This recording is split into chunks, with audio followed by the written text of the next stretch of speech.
প্রতি বছর পিকনিকের র্যাফেল ড্রতে কিছু না কিছু একটা মিলে।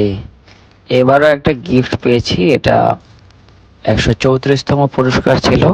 তো গিফটটা পেয়ে বাসায় নিয়ে এসে প্রথমেই এটা আমি আনবক্সিং করলাম।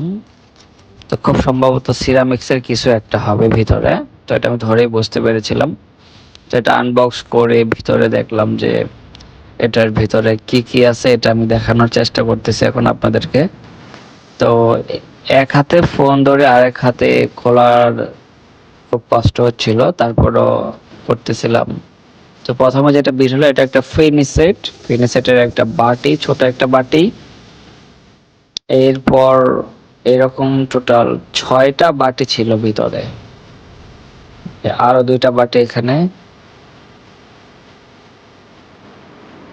তো এর নিচে আরো 2টো বাটি আছে।